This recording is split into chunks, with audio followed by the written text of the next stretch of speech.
ಏನ್ ರಾಜಲಕ್ಷ್ಮಿ, ತುಂಬಾ ಖುಷಿಯಾಗಿದ್ಯಾ? ನಾನು ತಂದಿರುವಂತ ಉಪ್ಪಿಟ್ಟನ್ನ ನಮ್ ಸರ್ ಎಷ್ಟು ಇಷ್ಟಪಟ್ಟು ತಿಂತಾ ಇದ್ದಾರೆ.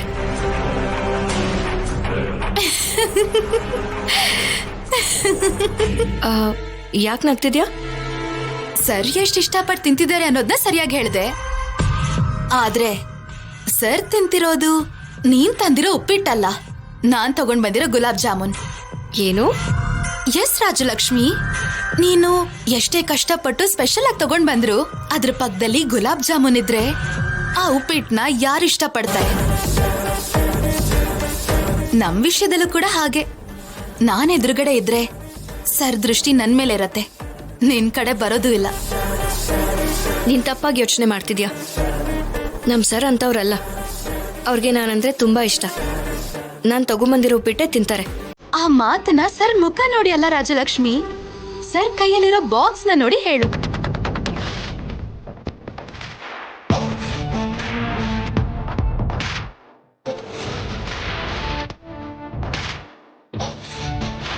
ನೋಡ್ದ್ಯಾ, ಸರ್ ಕೈಯಲ್ಲಿರೋದು ನನ್ ಬಾಕ್ಸ್, ಸರ್ ತಿಂತಿರೋದು ನಾನ್ ತಂದಿರೋ ಗುಲಾಬ್ ಜಾಮೂನ್. ನೋಡು, ಸ್ವಲ್ಪನೂ ಬಿಡದೆ ಹೇಗ್ ತಿಂತಿದ್ದಾರೆ ಅಂತ.